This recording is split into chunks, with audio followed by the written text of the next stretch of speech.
The knock on the door was louder than any regular neighborly tap.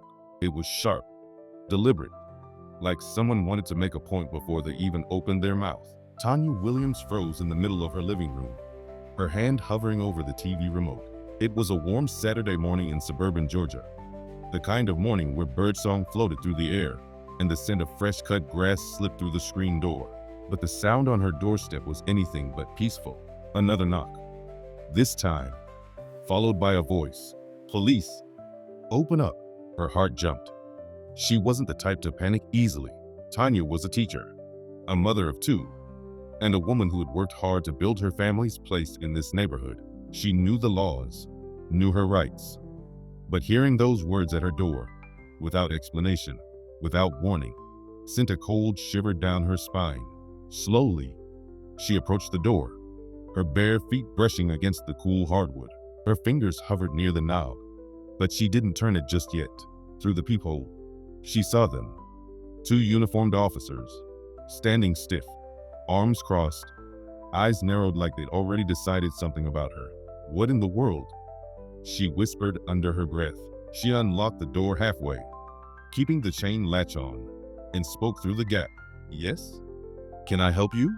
The taller officer leaned forward, his sunglasses reflecting the morning light. "Ma'am, we got a call from the HOA. Said you were violating community codes. We're gonna need you to step outside." Tanya blinked in disbelief. "The HOA sent the cops? For what?" The second officer smirked. "For a lot of things, apparently. But right now, unapproved modifications, paint colors, decorations. Something about a flag on your porch." Tanya's jaw tightened. She turned her head slightly, eyes drifting to the small American flag pinned neatly to her front post, fluttering in the breeze. Just beneath it was a smaller Black Lives Matter sign, a sign she had placed proudly last year after a wave of protests shook the nation. She knew instantly. That was the real reason. Her voice steadied, though anger simmered beneath. "You're telling me the HOA sent police officers to my house over a flag?" The taller one shrugged like it was nothing. "We're just here to follow up. Best to cooperate, ma'am." Tanya's pulse raced. This wasn't a code violation issue. This was intimidation, a message, a reminder that no matter how many degrees she had, no matter how pristine her lawn looked, some people still believed she didn't belong here. And at that moment, as fear threatened to choke her, Tanya remembered something. She wasn't alone. From the hallway, a low voice rumbled. "Baby, who's at the door?" Tanya exhaled in relief. Just a little. She turned back and saw him stepping into the sunlight. Marcus Williams, her husband, her anchor, her protector. 6'2", broad-shouldered. His presence filled the space before he even spoke again. His stride was calm but purposeful as he approached, his eyes scanning the doorway. And then the officers froze, because Marcus wasn't in a t-shirt and sweatpants like most men on a Saturday morning. He was still in uniform, full police uniform, badge gleaming, radio clipped to his vest, duty belt strapped at his waist. Marcus Williams wasn't just Tanya's husband. He was a sergeant in the very same police department these officers worked for. The silence between them thickened like smoke. The smirk vanished from the younger officer's face. The taller one shifted uncomfortably, his shoulders tensing. Marcus stopped beside his wife, his deep voice steady as a rock. "Officer, something you need at my house?"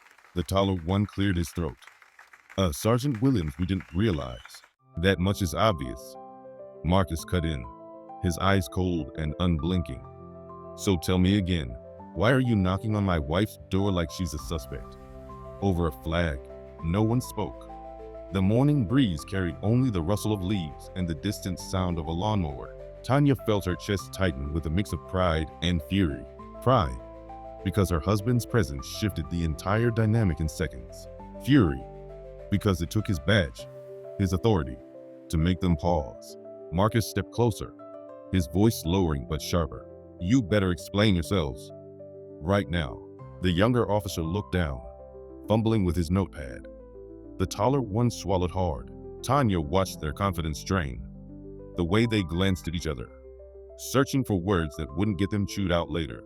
And in that moment, she realized this was bigger than just her porch, bigger than an HOA complaint. This was about power. Who had it? Who thought they could use it? And what happened when they were confronted by someone who wouldn't back down? Her heart slowed, her breath steadied, and a spark lit inside her. For the first time that morning, Tanya wasn't scared. She was ready, but she also knew this was just the beginning. Because if the HOA had the nerve to send cops to her door over a flag, then they weren't going to stop here. Not by a long shot. The air on the porch was so still you could hear the click of the taller officer's throat as he swallowed. Tanya's hands gripped the edge of the door, her knuckles white, while Marcus kept his gaze locked on the two men. Finally, the younger one mumbled, We were just following up on a complaint, Sergeant." The HOA president called dispatch directly. Marcus raised an eyebrow. "And you thought it was appropriate to show up here like this? No courtesy call? No supervisor looped in?" Neither officer answered. Marcus tilted his head. "You can leave now, and tell the HOA next time they have a problem with my wife, they bring it to me, not to her doorstep. Understood?" Both nodded quickly. "Yes, Sergeant." They practically stumbled back down the porch steps, retreating faster than they had arrived. The patrol car door slammed shut, tires crunching against the asphalt as they pulled away. Tanya let out a shaky laugh. Lord have mercy. They really sent the police over a flag? Marcus's expression was hard, controlled. He shut the door and turned to her. "Not just a flag, that sign." His finger pointed to the small Black Lives Matter board staked proudly in the flower bed. Tanya crossed her arms, defensive. "Well, I'm not taking it down. I don't want you to," Marcus said quickly. He stepped closer, his voice softening. "But this isn't just about colors or signs. This is about them testing you, testing us. And if they're bold enough to send officers to your door when I'm not home, they're not gonna stop there." Tanya sighed, sinking onto the couch. Her hands trembled with adrenaline, though she tried to steady them. For a moment, silence filled the room. And then, as if the house itself carried their memories, Tanya's mind slipped back to when they first moved here. It had been 2 years earlier. A bright, hopeful day in early spring. Tanya and Marcus had closed on the brick colonial after years of saving, years of sacrifice. For Tanya, it was more than just a house. It was proof that they had earned their place, that their children would grow up in safety, surrounded by good schools and tree-lined streets. She remembered how the kids had run across the freshly cut lawn, laughing, their sneakers sinking into soft earth. She remembered the neighbors who waved politely, though their smiles didn't quite reach their eyes. And she remembered the first HOA meeting she attended. The president, a sharp-featured woman named Carol Whitaker, had introduced herself with a smile that seemed stretched too tight. "Welcome to the community, Mrs. Williams," she'd said, her voice sweet as syrup.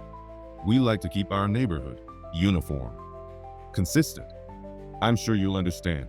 At the time, Tanya had brushed it off as standard HOA talk, but over the months, the notices started arriving. First, it was the color of the wreath on her door.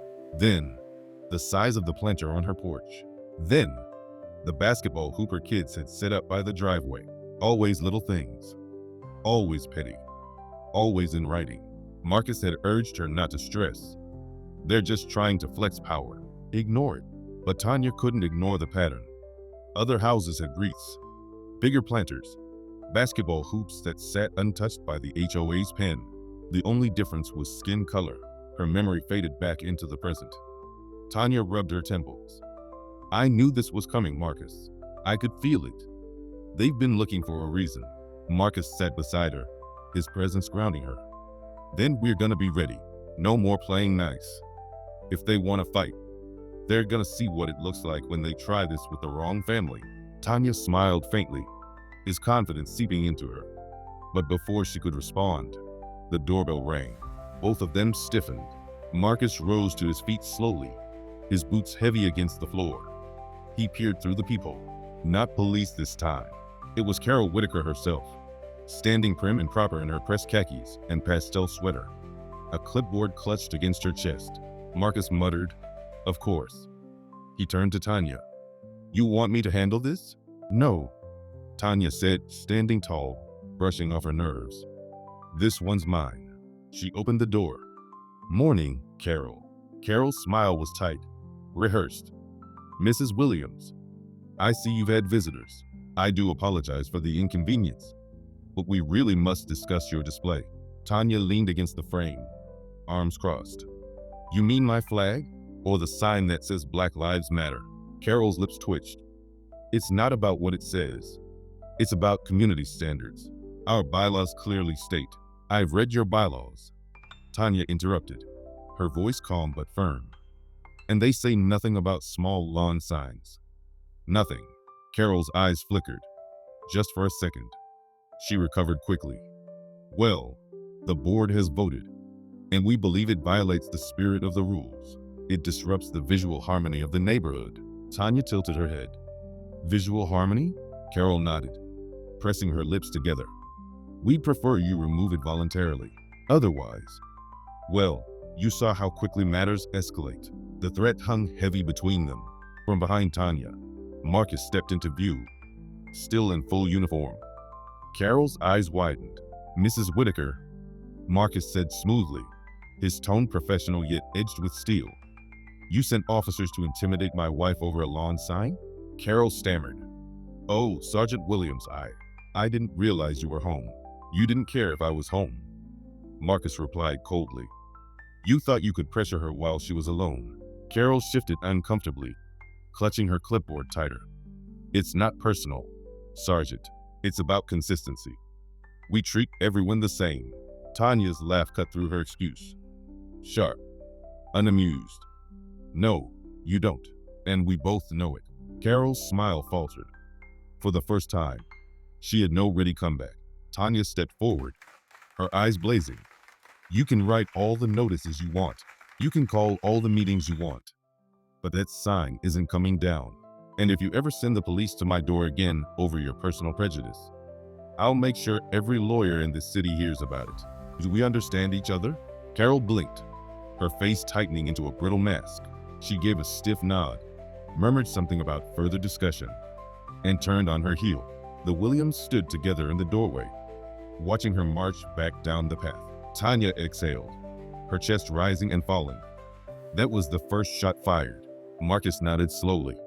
And trust me, baby, they're about to fire a whole lot more. 2 days passed before the next strike. It came in the form of an envelope. Plain white, no return address, slipped into their mailbox like a shadow in the night. Tanya almost tossed it with the junk mail until she saw the header. Community Compliance Committee. Her stomach sank as she ripped it open. The letter was cold, clinical, each line dripping with bureaucratic menace. Failure to remove unauthorized signage may result in fines up to $500 per week. Continued refusal may lead to legal action, including property liens and foreclosure proceedings. Her hands trembled as she read the last line out loud. They're threatening to take our home. Marcus, sitting at the kitchen table, leaned back in his chair, his jaw tightening. He took the letter, read it carefully, and placed it flat on the wood. They're bluffing. They can't just foreclose over a yard sign. Tanya's voice cracked. But they can bury us in legal fees, Marcus. They can drag us through court, wear us down until we give up. The weight of it pressed on her chest, heavy and suffocating. She had fought battles in her life. Classrooms full of restless students, long nights grading papers, raising kids while Marcus pulled double shifts. But this was different. This was organized, calculated harassment wrapped in legal stationery. Marcus reached across the table, his hand steady over hers. We're not gonna let them break us. Trust me. But Tanya saw the flicker in his eyes. The part of him that knew how ugly HOA disputes could get. How power played out in quiet neighborhoods. The next evening, Marcus was working a late shift. Tanya was home alone with the kids when headlights swept across the living room curtains. A vehicle slowed to a crawl outside their house, then stopped. Her heart picked up. She peeked through the blinds. It was Carol, in her SUV, just sitting there, engine idling, staring at their house like a hawk circling prey. Tanya's skin prickled. She snapped a photo on her phone and texted Marcus. She's outside, watching. The car lingered for 5 minutes before finally pulling away, but the message had been delivered. We're watching you. At school the next morning, Tanya tried to bury the tension under her teacher's smile. But even in the hum of the classroom, her mind wandered back to the letter, the headlights, the officers at her door. During lunch break, she vented to her colleague, a fellow teacher named Denise. "They're trying to scare me, Dee. They sent cops to my door. They're threatening foreclosure. And now she's parking outside my house like she owns me." Denise shook her head, her expression hard. "Tanya, you need to document everything. Keep the letters. Take pictures. Write down the dates and times. Trust me, if this goes legal, you'll want a record." Tanya nodded, jotting it down on a sticky note. "Everything documented, got it." Denise leaned in, lowering her voice. "And maybe you should think about going public. People need to know what's happening. HOAs get away with this because they keep it in the shadows." The thought settled in Tanya's mind like a spark waiting for oxygen. That night, Marcus returned home bone-tired but still in uniform. He dropped his keys on the counter and saw Tanya at the dining table, her laptop open, papers spread around her like a shield. "What's all this?" he asked. "Documentation," Tanya replied without looking up. "Every letter, every visit, every time she's parked out front. I'm not letting them spin this into something it's not." Marcus smiled faintly, pride in his eyes. "That's my girl." He walked over, kissed the top of her head. "You're doing exactly what we need. Build the case. They want to fight. We'll give them one." But before Tanya could answer, the doorbell rang. Her body stiffened instantly. Marcus straightened, his instincts kicking in. He moved to the door, peered through the people. A man in a suit stood there, briefcase in hand, smile plastered across his face. Marcus opened the door a crack. "Can I help you?" The man tipped his head politely. "Good evening. I'm with the HOA's legal counsel. I just need a moment of your time to discuss these violations." Marcus's hand tightened on the door. "You don't come to my house at night to serve papers. You do it through proper channels. You know that." The man's smile didn't falter. "I thought I'd try to resolve this amicably. Sergeant Williams, perhaps if your wife understood the seriousness." "Stop right there," Marcus snapped, his voice cut like steel. "Don't you dare come here trying to intimidate my wife in her own home. You want to talk? You send the paperwork through the mail, and my lawyer will be in touch. Now get off my porch." The attorney's smile wavered. He adjusted his tie, muttered something about formal proceedings, and backed down the steps. Marcus shut the door hard enough to rattle the frame. Tanya whispered, "They sent a lawyer to our doorstep at night." Marcus exhaled slowly, trying to calm the fire building in his chest. "That means they're serious, but it also means they're scared. They wouldn't push this hard unless they thought they were losing control." 2 days later, things escalated again. The Williams woke to find a bright orange violation notice staked directly into their front lawn. Not tucked politely into the mailbox, not slipped under the door, hammered into the earth like a scarlet letter for every neighbor to see. Violation: NO in compliance signage. Fines accruing daily until resolved. Neighbors walking their dogs slowed to read it. Cars slowed as they passed. Tanya felt humiliation rise in her throat like bile. Her kids came running inside, voices panicked. "Mom, why is there a big sign in the yard? Did we do something wrong?" Tanya's eyes burned. She pulled them close, wrapping her arms around them. "No, babies, we didn't do anything wrong. Some people just don't like seeing us stand tall." When Marcus came home and saw the sign, his face darkened. He yanked it out of the ground and hurled it onto the driveway. "That's it," he said, his voice low and dangerous. "They wanted a war. Now they've got one." That night, Tanya sat on the edge of the bed, staring into the dark. The house was quiet, but her mind was loud. Every nerve in her body buzzed with tension. She whispered into the silence, "If they can do this to me, what about the next black family that moves in? Or the one after that?" Marcus, lying beside her, turned toward her. His hand slid over hers. "Then we're not just fighting for us. We're fighting for them too." Tanya swallowed hard, nodding. A tear slipped down her cheek, but her jaw tightened with resolve. "They think they can bury us in fines. They think they can scare us into silence, but they don't know who they're dealing with." Marcus smiled faintly, pride gleaming in his eyes even in the dark. "That's right. They don't. The violation sign still lay crumpled at the end of the driveway. Its wooden stake splintered where Marcus had snapped it. By morning, the neighborhood buzzed with whispers. Tanya could feel it in the way people slowed their steps when walking past, the way curtains shifted ever so slightly as she pulled out of the driveway to head to work. It was exactly what Carol wanted. Public shame, isolation. But instead of shrinking, Tanya felt a new fire growing inside her. And this time, she wasn't going to fight alone. That evening, Tanya sat at the kitchen table with her laptop open. Scrolling furiously, Marcus leaned against the counter, arms crossed, watching her. "You're quiet," he said. She didn't look up. "I'm working." "On what?" Tanya's eyes gleamed as she turned the screen toward him. A Facebook group page was open. Voices against HOA abuse.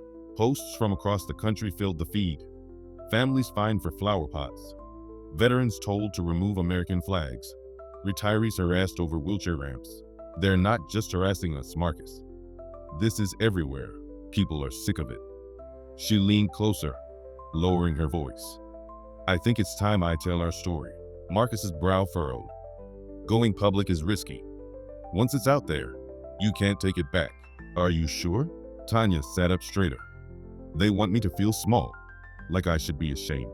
But if we don't shine a light, they'll just keep doing this to the next Black family, and the next. Somebody has to speak up." Marcus studied her for a moment, then nodded.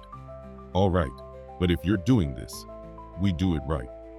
We control the narrative, we keep receipts, and we don't let them twist it on us."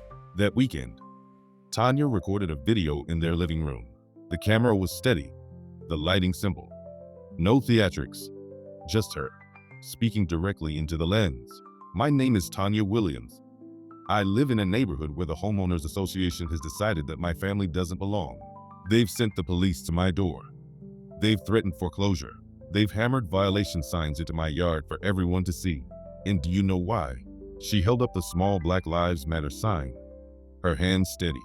"Because I refuse to take this down."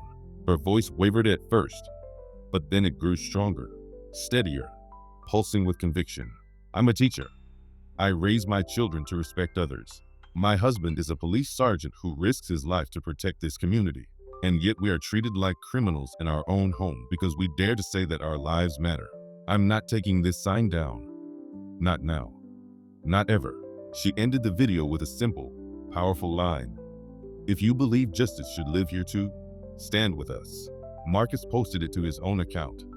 Then Tanya shared it to the HOA abuse group. Within hours, it was spreading. Hundreds of likes, shares, and comments. By the next day, local activists were reposting it, tagging news outlets, demanding answers. Carol Whitaker was not pleased. The HOA board gathered in their stuffy clubhouse, folding chairs creaking under the tension. Carol slapped a printout of Tanya's video onto the table. "This is unacceptable. She's bringing outside attention to our community. We can't have this." One of the board members, a wiry man in glasses, shifted nervously. "Carol, maybe we should just let it go. It's just a sign." Carol's glare cut him off. "If we let her get away with this, every house on the block will start putting up signs, political slogans, campaign posters. Chaos." Another member cleared her throat. "But sending police threatening foreclosure. Carol, it's starting to look bad. People are talking." Carol straightened her shoulders. "Then we double down. We issue daily fines until she breaks. We take her to court if we have to. She wants a war? She'll get one." But even as she spoke, a flicker of doubt crossed her face. The video had already done damage. The control she wielded so tightly was beginning to slip. 2 nights later, Tanya and Marcus were watching TV when a knock came at the door. Not loud, not aggressive this time, just hesitant. Tanya opened it to find a man in his 40s, holding a casserole dish awkwardly in his hands. He introduced himself as Mark, one of their neighbors from 3 houses down. I just wanted to say," he began, his voice low, "I saw your video, and I think you're right. What the HOA is doing, it ain't right. Most of us, we don't agree with Carol. We don't want trouble." Tanya's eyes softened. "Thank you for saying that." Mark nodded, thrusting the casserole forward. My wife made too much lasagna. Thought you might want some. It was a small gesture, but it meant everything. Proof that they weren't alone. Over the next week, more neighbors quietly reached out. A nod at the mailbox, a whispered word of support at the grocery store. Slowly, Tanya realized their courage was contagious. But just as hope was blooming, another twist hit. Marcus came home one evening, his expression tight. He dropped his badge and radio on the counter, exhaling hard. What happened? Tanya asked. They pulled me into the chief's office today, Marcus said bitterly. Complaints have been filed, anonymous complaints, accusing me of intimidating HOA members, using my position to harass them. Tanya's jaw dropped. That's insane. You've done nothing but defend us. Marcus nodded.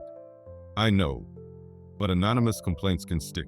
If they push this, it could affect my record, my promotions, everything. The room went silent, heavy with the weight of it. For the first time, Tanya saw fear in Marcus's eyes. Not fear of losing a house, fear of losing the career he had built with blood, sweat, and sacrifice. Tanya's voice hardened.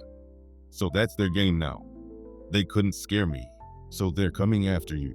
Marcus clenched his fists, his knuckles white. Then we make this bigger than them. If they want to drag my name through the mud, we'll shine a light so bright they won't know where to hide. Tanya took his hand. Then we fight together, and in that moment, the turning point crystallized. They were no longer just a family under siege. They were becoming the face of something larger. The HOA had fired their biggest shot, and instead of breaking, Tanya and Marcus were rising. The next week, the air in the neighborhood felt charged. Neighbors whispered on sidewalks, curious eyes peeking from behind blinds. Some were secretly rooting for Monique and Marcus, while others clung tighter to the HOA's rules, afraid of rocking the boat. For Monique, every walk to the mailbox felt like stepping into enemy territory. A few neighbors smiled kindly, but more gave tight-lipped looks or avoided her gaze altogether. She held her head high, shoulders back, every step sending the same silent message. I will not bow to intimidation. Inside the house, Marcus spread a thick folder of documents across their dining table. Bylaws, HOA letters, and copies of past complaints. He'd organized them by date, typed up summaries, even highlighted inconsistencies. His military background showed in the precision. Monique sipped her tea, watching him. You're preparing for war, she said softly. Marcus looked up, jaw set. That's what this is. They don't expect us to fight back. They expect us to be scared. They're counting on it. She leaned closer. So, what's the plan? Marcus tapped the folder. Step 1, expose the lies. Step 2, build allies. Step 3, force accountability. That weekend, the HOA called another meeting at the clubhouse. The sun dipped low, casting a warm orange glow across the manicured lawns, but the mood was anything but calm. Monique and Marcus walked in together, their presence immediately shifting the room. Conversations hushed. Papers shuffled nervously. Mrs. Whitmore sat at the head of the long oak table, pearls around her neck gleaming in the fluorescent light. She looked up and offered a thin smile. Mr. and Mrs. Johnson, I didn't expect you tonight. Marcus's eyes narrowed. That's the problem, isn't it? You don't expect us to show up. You make decisions about us, not with us. A ripple of murmurs ran through the crowd. Whitmore clasped her hands. We are simply enforcing community standards. Everyone agreed to these rules when they purchased property here. You, of all people, should understand the importance of order. Marcus leaned forward slightly, his voice steady but firm. Order isn't the same as control, and order doesn't mean harassment. Monique set down a binder of her own, neatly arranged photos of their property, timestamps proving compliance, and friendly notes from supportive neighbors. You've targeted us for months, but here's the truth. Our grass was trimmed, our fence was approved by the city, and the so-called violations, selective enforcement. We're not the only ones with holiday lights past New Year's, but we're the only ones threatened with fines. Gasps filled the room. Several neighbors shifted uncomfortably, remembering their own unchecked infractions. Whitmore's face hardened. That's enough. This isn't the time or place to. Marcus cut in, his voice booming like a drill sergeant. "No, this is exactly the time and place. You sent police to my wife's door. Do you understand how dangerous that was? How reckless? You jeopardized her safety over a patch of grass and a fence you just didn't like." Silence. Heavy. Uncomfortable. Even the hum of the air conditioner seemed louder in the pause that followed. Then a voice from the back. An older man with a cane, Mr. Thompson, one of the longest residents in the community. "He's right," he said, slowly rising to his feet. "I've lived here 25 years. I've seen folks leave Christmas decorations up till Valentine's Day. Never saw the cops show up for them." Heads nodded. A woman added, "They made me repaint my shed, but they didn't find the family 2 doors down when their garage sat rusting for months." Why the difference? For the first time, the room seemed to tilt against Whitmore. Her lips thinned. "We are maintaining standards." "And no," Monique said sharply, her voice cutting through. "You are maintaining bias." That landed like a hammer. Some gasped, others shifted in discomfort, but no one could deny the weight of her words. Later, at home, Monique and Marcus debriefed. The meeting hadn't been a total victory. Whitmore still controlled the board, still wielded influence, but cracks had formed. Doubt had spread among the residents. Marcus closed the folder and looked at Monique across the table. "We're not just fighting for us anymore. People are starting to see the truth." Monique exhaled, relief and determination mixing in her chest. "Then we keep pushing." He nodded. "Next step, legal counsel. And if they try anything again, we'll have more than just words on our side." But the HOA wasn't done. A week later, Monique opened the mailbox to find a thick envelope stamped in red. Notice of escalated enforcement action. Inside were new claims, wild accusations that their property value was lowering neighborhood appeal, with threats of heavy daily fines. Monique's hands shook as she read it, anger bubbling under her skin. She slammed the letter onto the counter. "They're not backing down, Marcus. They're doubling down." Marcus picked it up, scanning quickly. His expression hardened. "Good. Let them dig the hole deeper." He set the letter down with a decisive thud. "Because when we're done, they won't just lose this fight. They'll lose their grip on this whole neighborhood." The words hung heavy in the air, not as a threat, but as a promise. The morning of the showdown started quiet. Too quiet. The kind of silence that made Monique's stomach knot. She had barely finished pouring coffee when Marcus came in from the porch, phone in hand, jaw tight. "It's happening," he said flatly. "What do you mean?" Monique asked, heart racing. Marcus handed her the phone. It was an email from the HOA board. "Failure to comply has forced us to initiate formal enforcement proceedings. Law enforcement will be present to ensure compliance with removal orders." Monique's hand trembled as she lowered the phone. "They're sending cops again?" Marcus's face was like stone. "They're overplaying their hand, and this time, they'll regret it." By noon, 2 squad cars rolled slowly down the cul-de-sac, lights flashing, tires crunching over the spotless pavement. Neighbors poured out of their homes, phones in hand, whispering, recording, waiting. Monique stood on her porch, chin lifted, wearing a calm mask over the storm brewing inside. The smell of cut grass and hot asphalt clung to the air. The HOA board was already there. Mrs. Whitmore stood front and center, her pearl necklace glinting in the sun like armor. She clutched a clipboard as though it were a weapon. An officer approached the porch, sunglasses hiding his eyes. "Ma'am, we've received complaints from the HOA. We're here to ensure compliance." Monique's lips parted, ready to speak. But then the door behind her opened. Marcus stepped out, and the entire block went still. He wasn't in jeans and a t-shirt. He wasn't just a homeowner defending his wife. He was in full, pressed military dress uniform, metal shining against deep blue fabric that angled perfectly. The effect was electric. Gasps rippled through the crowd. The officers froze mid-step, their authority suddenly dwarfed by the unmistakable weight of his presence. He didn't just look like a man defending his home. He looked like the embodiment of discipline, honor, and country itself. He descended 1 step, shoulders squared. His voice carried like thunder. "You came to my wife's door again. On lies. On intimidation. on nothing but the whim of a board abusing his power. The officers shifted uncomfortably. One of them cleared his throat. "Sir, we're just responding to a call." Marcus's eyes locked on him. "And you're standing here, in front of my house, because a handful of people decided their bias mattered more than the law. Do you know who I am?" Silence. "I am a decorated officer of the United States military. I have served this country with honor. I have bled for it.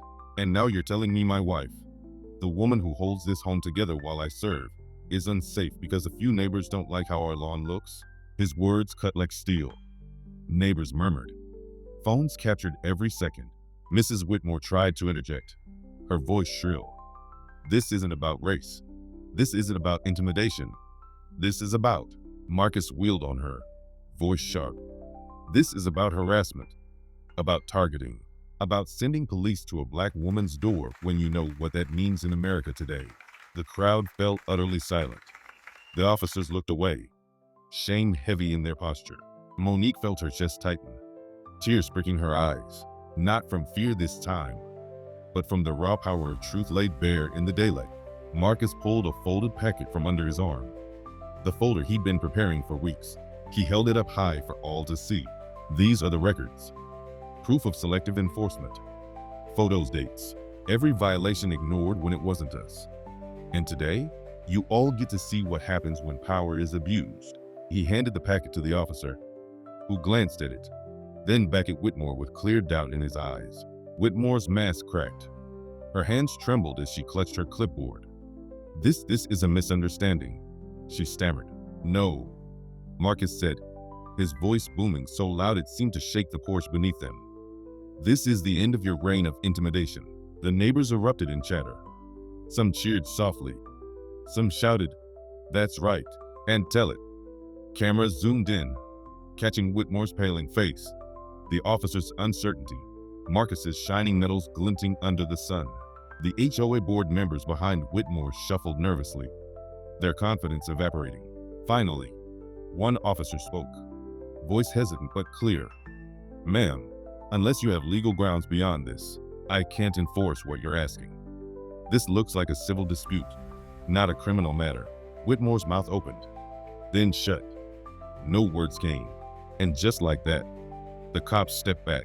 Monique stepped forward, her hand sliding into Marcus's. Her voice was steady, unwavering. "We will not be silenced. We will not be intimidated. And from today forward, we will not stand alone." The neighbors erupted again, louder this time. Applause mixed with chants of support. Someone shouted, "Board elections coming up." Another called, "Time for change." Whitmore's face turned scarlet. She spun on her heel, storming away, board members trailing like defeated soldiers retreating from battle. Marcus stood tall, hand in Monique's, as the officers left quietly, their steps slow and respectful now. The moment lingered. Sunlight, applause, voices of solidarity rising. Monique closed her eyes for a moment, drinking it in. Relief. Victory. Justice finally turning in their direction. She squeezed Marcus's hand. "You froze them in their tracks." He leaned close, his voice low just for her. "No, we froze them. Together." The war wasn't fully over, but the battle had shifted.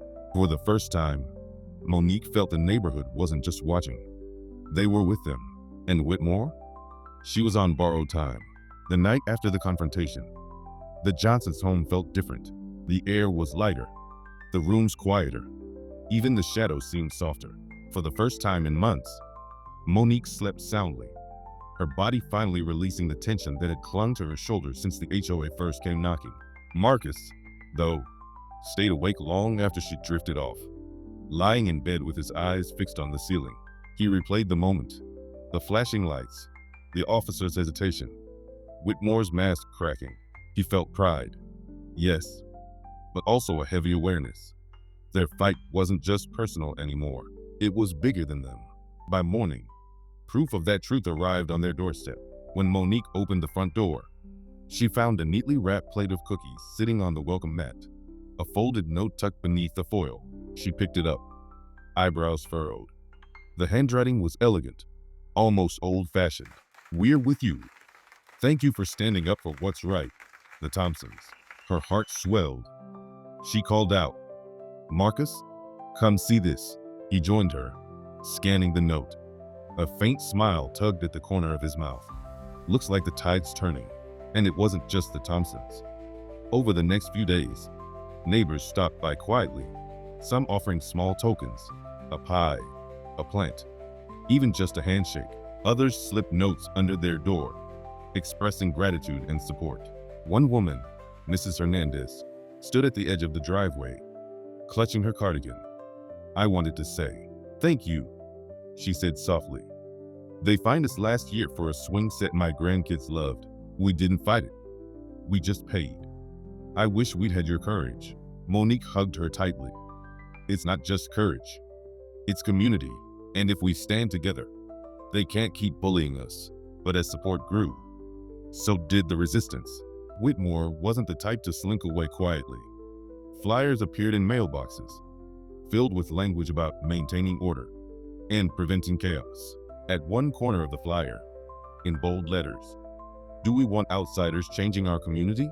Marcus read it aloud, his voice dripping with disdain. Outsiders, we bought this house. We pay dues. We live here. How are we outsiders?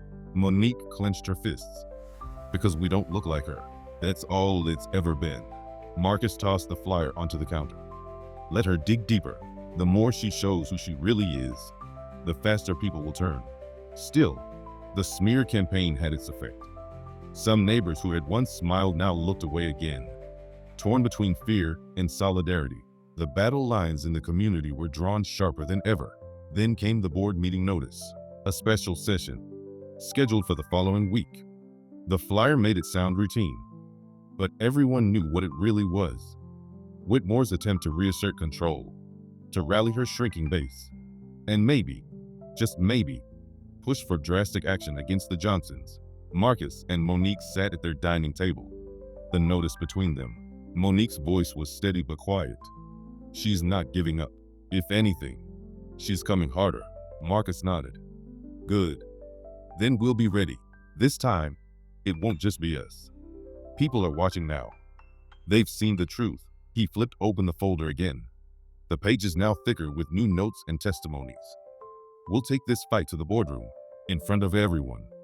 No hiding. No pretending. Monique reached across the table, resting her hand on his. And if they try to shut us down? Marcus's eyes met hers, fierce and unyielding. Then we make sure the whole community sees it. Every word, every lie, every abuse. We'll shine a light so bright they can't crawl back into the shadows. In the days leading up to the meeting, Monique noticed the shift. The whispers on the sidewalks were louder now, less secretive. Groups of neighbors gathered in driveways, talking in low voices, but gesturing with conviction. For the first time, she saw people looking at her not just with sympathy, but with something stronger, resolve. And then came the moment that sealed it. As Marcus was mowing the lawn one afternoon, Mr. Thompson approached, leaning heavily on his cane. He waved for Marcus to cut the engine. I'm old, Thompson said with a wry smile, but I've still got one vote, and so do a lot of us. That board meeting, you won't be standing alone. Marcus extended a hand, gripping the man's firmly. Thank you, sir. Thompson's eyes gleamed. No, thank you. It's about time someone stood up to her. The night of the special meeting arrived. The clubhouse, usually half empty for routine gatherings, was packed wall to wall. Folding chairs lined the back. Neighbors squeezed shoulder to shoulder. The hum of anticipation thick in the air. Monique held Marcus's hand as they walked in. Phones were out, cameras rolling. This wasn't going to be a quiet little affair. It was a stage, a reckoning.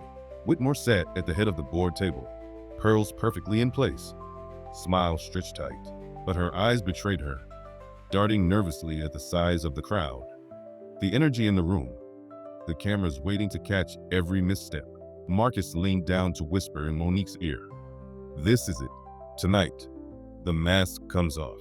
Monique squeezed his hand back, her voice low but steady. Then let's make sure everyone sees the truth. The gavel banged. Whitmore cleared her throat. This meeting will come to order. And the storm began. The gavel strike echoed through the packed clubhouse. But instead of quieting the crowd, it only heightened the anticipation. Phones hovered in the air like a forest of watchful eyes, their red recording lights tiny beacons of accountability. Mrs. Whitmore cleared her throat, trying to sound composed. Tonight, we will be addressing matters of community compliance, as well as disruptions to the harmony of our neighborhood. Her words dripped with practiced politeness, but her gaze locked on Marcus and Monique like daggers. Monique felt her pulse in her ears, but she sat tall, hand clasped in Marcus's, refusing to give Whitmore the satisfaction of seeing fear. Whitmore continued. The Johnsons have repeatedly ignored warnings, escalated tensions, and brought unnecessary attention to this neighborhood. Gasps rippled through the crowd. Someone muttered loudly, "That's not true." Another voice called, "We all saw the cops show up for nothing." Whitmore's jaw tightened, but she pressed on. "For the sake of our property values and order, we must consider whether such behavior aligns with the spirit of this community." Marcus stood slowly, his uniform blazer crisp even without the medals tonight. His presence commanded silence before he even spoke. "With all due respect, what you call unnecessary attention, I call transparency. You sent police to my wife's door. You harassed us with letters, fines, and false claims, and you expected us to stay silent." He lifted a folder, holding it high so all could see. "This is every violation notice we've received, stacked against photos of other properties with the same so-called violations. No notices, no fines, no cops, just us." A murmur spread, then grew louder. People craned their necks, trying to glimpse the papers. Whitmore snapped, "You can't just." But she was cut off by Mr. Thompson, rising slowly from his chair in the front row. His cane tapped the tile as he spoke, his voice steady and clear. "I've been here longer than most of you. I've watched this neighborhood change, and I've never seen a family singled out like this. Never." The room erupted with agreement. A woman from the back stood, voice shaking but strong. "They fined me for a cracked flower pot, but let the board president's brother leave junk cars in his yard for months. That's not order. That's favoritism." Whitmore's face flushed red. She slammed the gavel again. "This is out of order." "No," Monique said, rising to her feet. Her voice cut through the noise like a blade. "This is accountability. And the truth is, you've been abusing your power for years, but you picked the wrong family to bully into silence." The clubhouse erupted again, this time not in whispers, but in cheers. Applause thundered against the walls. Even some board members shifted uncomfortably, their eyes dropping from Whitmore's. One by one, neighbors began standing, telling their stories. Mrs. Hernandez, clutching her cardigan, spoke through tears. "You fined us for a swing set, made us tear it down. My grandkids cried for weeks. And now I see it wasn't about rules, it was about control." A young couple added, "We were warned about painting our shutters, but the president's cousin changed his whole roof color without a word." The floodgates opened. Testimony after testimony, each story weaving a damning portrait of selective enforcement and abuse of power. Monique watched with tears in her eyes. For months, she had felt alone. But here, in this moment, she saw it. The community wasn't divided between her and Whitmore anymore. It was divided between truth and corruption. Whitmore's voice cracked as she tried to regain control. This is not how meetings are conducted. You are undermining the very fabric of." "No," Marcus interrupted, his tone calm, but razor sharp. "You undermined it yourself when you decided rules only applied to some. When you put your bias above fairness. When you weaponized the police against my wife." A hush fell over the room at that last line. Everyone knew what those words meant, not just legally, but morally. The danger, the weight of calling the police on a black woman, the risk Whitmore had coldly dismissed. A board member to Whitmore's right cleared his throat nervously. Perhaps it's time we reconsidered leadership." Gasps. Heads turned. Whitmore whipped toward him, eyes blazing. "What are you implying?" But another board member chimed in, her voice hesitant but firm. "We can't ignore what's happening. People have spoken. Maybe it's time for new elections." The crowd roared. Cheers. Claps, chants rising. Vote, vote, vote. Whitmore pounded the gavel until her hand shook. This meeting is adjourned, she shouted, her voice shrill with desperation. But it was too late. The people had tasted power, their own power, and they weren't about to give it back. Later that night, Monique and Marcus sat together on their porch. The air was cooler, filled with the sound of distant crickets. For the first time, Monique's heart felt steady. They're finally seeing her for what she is, she whispered. Marcus nodded, his arm around her shoulders. It's not over yet, but the board isn't untouchable anymore. She isn't untouchable anymore. Monique smiled softly. And we didn't just stand up for us. We stood up for everyone she ever pushed around. A small group of neighbors walked by, pausing to wave. One called out, "We've got your back." Another added, "See you at the next meeting." Monique squeezed Marcus's hand, the weight of isolation lifting. They weren't alone. Not anymore. The days after the explosive board meeting unfolded like ripples in a pond. Each conversation, each look from a neighbor carrying the weight of what had happened. Monique found herself walking the neighborhood differently. Where once she felt eyes on her with suspicion, now she felt nods of solidarity. Children waved as she passed. Neighbors who had been silent before now greeted her warmly, some stopping to chat. It was subtle, but unmistakable. Respect. Still, as she watered the flowers in her front yard one morning, her thoughts churned. She remembered the day the cops had first come, the terror of opening her door to flashing lights, her heart pounding with the fear that one wrong word, one wrong move, could change her life forever. She closed her eyes, breathed deep, and whispered to herself, "Never again." Marcus's reflection came differently. He sat at the kitchen table late at night, medals laid out before him, each one a piece of his service. He traced a finger over them, his jaw tight. He had fought for freedom overseas, served under fire, defended the flag with his brothers and sisters in arms, and yet here, at home, his wife had been treated like a threat in her own living room. He wrestled with it, the contradiction, the bitter irony. But in that tension, something else grew, resolve. When Monique joined him, sitting quietly at his side, he finally spoke. "I spent years fighting enemies who wore uniforms and carried rifles," he said softly. "But the real fight, the one that matters most, it's here. Making sure you don't have to fear the people who are supposed to protect you. Making sure folks like Whitmore can't hide behind their rules and their smiles while they tear people down." Monique leaned her head against his shoulder. "You did that. You showed them. You showed all of us." He shook his head gently. "No, we did. You stood up first. You faced those cops when I wasn't here. You didn't break. That's strength I've never seen on a battlefield." Tears stung her eyes, but she let them fall. In his words, she felt something more than comfort. She felt seen. The Johnson stand sparked something larger. Other neighbors began sharing their stories more openly, at community potlucks, on local social media groups, even in small gatherings in living rooms. People who had quietly paid unfair fines or swallowed mistreatment now felt emboldened to speak. It wasn't just about lawns and fences anymore. It was about fairness, about equality, about dignity. Mrs. Hernandez said it best one evening as she sipped sweet tea on Monique's porch. "You reminded us we don't have to bow down. We pay our dues. We pay our mortgages. This is our home too. Nobody should be made to feel like they don't belong." Those words struck Monique deeply.